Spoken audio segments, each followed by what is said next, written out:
প্রায় ৩২ লক্ষের উপরে বসবাস প্রবাসী বাংলাদেশি সৌদি আরবে। আসলে বহু প্রবাসী বেকারত্ব সমস্যা ভুগছে এবং অনেক প্রবাসী ইলিগেল হয়ে আছে। মহামান্য সৌদি বাদশাহ একটি সুখবর দিল আমাদের প্রবাসীদেরকে, যারা টার্মিনেট করুক, যারা কপিলের সাথে কন্ট্রাক্টের আওতার বাইরে ছিল, তাদেরকে যে গ্রুপ হয়ে গেছে, অটোমেটিক গ্রুপ, কপিল গ্রুপ দিয়েছে, তাদেরকে কিন্তু সুযোগ দিয়েছে বৈধ হওয়ার জন্য। এবং সেই সুযোগটি কিন্তু 2 মাস 60 দিন সময় দিয়েছে, 1 ডিসেম্বর থেকে 29 জানুয়ারি পর্যন্ত। যাদের কুয়া এবং অফশোর অ্যাকাউন্ট আছে তারাই কিন্তু এই সুযোগ নিতে পারবেন। 2017 সালে একটি সুযোগ দিয়েছিল সবার জন্য, সকল সমস্যার জন্য। এবার কিন্তু যারা শুধু টার্মিনেটেড খেয়েছে কপিলের কন্ট্রাক্টের আওতার বাইরে, তাদের জন্য এই সুযোগটি দিয়েছে। আমি যেখানে আছি জেদ্দা শহরে লোহিত সাগরের প্রান্তে, আমি এখানে চলে যাব আমাদের প্রবাসী বাংলাদেশি যারা আছে তাদের যেই এই সুযোগটা দেওয়াতে তারা কেমন লাগে, তাদের মনের আবেগটি জানার জন্য আমি সরাসরি সেখানে চলে যাচ্ছি। আমার সঙ্গে থাকুন। জি প্রিয় দর্শক, 2024 সালের লাস্ট প্রান্তে সৌদি সরকার সাধারণ ক্ষমা ঘোষণা দিয়েছে। আসলে যারা কফিলের কন্ট্রাক্টের বাইরে যারা আছে, তাদের গ্রুপপ্রাপ্ত হয়েছে, তাদেরকে সাধারণ ক্ষমার আওতায় এনেছে। আমি আমাদের ইনভেস্টর হাসান ভাইয়ের কাছে জানতে চাবো, এই যে সৌদি সরকার 2017 সালের পর এখন 2024 সালে একটি ঘোষণা দিয়েছে, তার কেমন লাগছে একজন ইনভেস্টর হিসাবে? এবং সে একটি কোম্পানি পরিচালনা করছে সৌদি আরবে, অনেক প্রবাসী বাংলাদেশের কোম্পানিতে কর্মরত আছে। আমি জানতে চাবো হাসান ভাইয়ের কাছে। সৌদি গভর্নমেন্ট আমাদের বাংলাদেশের জন্য, সবার জন্য, সব দেশের নাগরিকের জন্য ভালো একটা উদ্যোগ নিয়েছে। আমরা খুবই আনন্দিত। তো এখানে অনেক সব প্রবাসী আছে যারা কপিল দ্বারা আসলে জুলুমের শিকার হয়। গভর্নমেন্টকে আমরা সাধুবাদ জানাই, যাতে গভর্নমেন্ট এই প্রবাসীদের পক্ষে সবসময় কাজ করে। ধন্যবাদ। বিশিষ্ট ব্যবসায়ী গাজী সাহেদ ভাইয়ের কাছে জানতে চাবো তার এই অনুভূতিটা, সে এই বিষয়ে একটু ভালো অভিজ্ঞতা আছেন।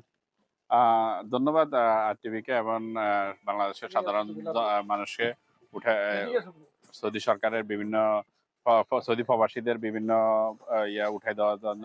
এই সৌদি গভর্নমেন্ট বর্তমানে যারা হুরুপ্রাপ্ত আছেন, কোম্পানির কন্ট্রাক্টে নাই, তাদেরকে 2 মাসের একটা সুযোগ দিছে। এটা সুযোগটা নিতে হলে আপনাকে প্রথমে যাদের অফশোর করা নাই তারা অফশোরে যায়, অফশোরটা চালু করে নেবেন। এবং আপনার কুয়া নামে একটা অ্যাপস আছে, ওইখানে ঢুকে আপনার ইমেল এবং মোবাইল নাম্বার দিয়ে আপনি রেজিস্ট্রেশন করবেন। রেজিস্ট্রেশন করার পরে 50 মেসেজে আপনি জেনে যাবেন আপনি কি কফালা হতে পারবেন না হতে পারবেন না। কারণ অনেকের নামে বিভিন্ন ধরনের মামলা থাকে, মামলার ধরন অনুযায়ী অনেকেই মানে কফালা হতে পারবেন। যারা সাধারণত হয়তো আসছে কফিলের কাজ করতেছে না, সে বাইরে আগে থেকেই কাজ করে, কিন্তু কফিল সাথে দেখা সাক্ষাৎ না দেওয়ার কারণে সৌদি যে তার রেসিডেন্ট পারমিট যিনি ওনার আছে, উনি এটা ব্লক করে দিছে। ওরা মামলার ধরন অনুযায়ী চিন্তাধারা করে সৌদি সরকার অনেককে এখন আপনি বৈধ হওয়ার জন্য কাগজ বৈধ করার সুযোগ। এবং আমি মনে করি যারা এই ভিডিও দেখবেন বা প্রবাসী দেশে বিদেশে যারাই দেখবেন, সৌদি প্রবাসী যারা অবৈধ আছে তাদেরকে সেটা অবশ্যই জানাবেন, যাতে করে তারা এই সুযোগটা নিতে পারে আর এখানে অবৈধভাবে থাকতে না হয়। ধন্যবাদ আপনাকে। আসলে বাংলাদেশ থেকে আসছে মেহমান, আমি জানতে চাবো আপনার এখানে সৌদি আরবের আপনার কেমন লাগছে আপনার এই আজকে পরিদর্শনটা? ধন্যবাদ, সবাইকে ধন্যবাদ। এখানে আমাদের অনেকেই আছেন যারা দীর্ঘদিন যাবৎ সৌদি আরবে আছেন। আসলে আমি নতুন এসেছি। আমি এখানে সৌদি আরবে এসে অনেক কিছুই আমার খুবই ভালো লাগছে, যে বিশেষ করে লোহিত সাগরে এসে আমার মনটা ভরে গেল।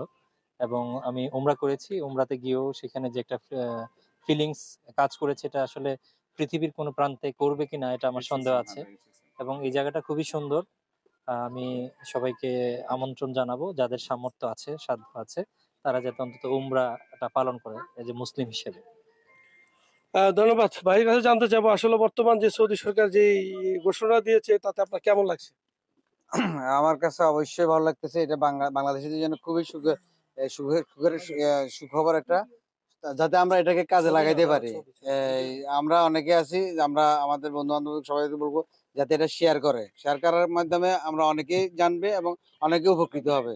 যত 2 মাস সময় খুব সংক্ষিপ্ত, এই সময়ের মধ্যে যাতে আমরা এটা কাজে লাগাইতে পারি। ধন্যবাদ। আসলে সৌদি সরকার মাঝে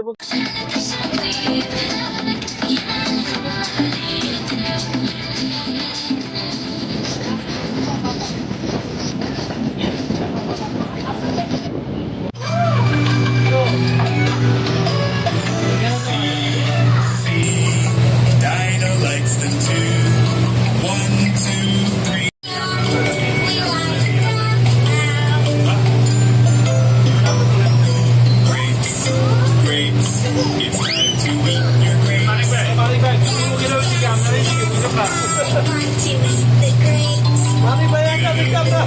দর্শক, আপনারা শুনেছেন সৌদি আরবে অবস্থানরত প্রবাসী বাংলাদেশিদের সৌদি সরকার যে সাধারণ ক্ষমা দিয়েছে, তাদের আওতা যারা এসেছে তাদের কি কি কাজ করলে তারা এই সাধারণ আওতায় আসতে পারবে, প্রবাসীদের মনের আবেগ নিয়ে আমি সরাসরি যুক্ত হয়েছিলাম। হানিফ সরকার, উজ্জ্বল, RTV, লোহিত সাগর, জেদ্দা, সৌদি আরব।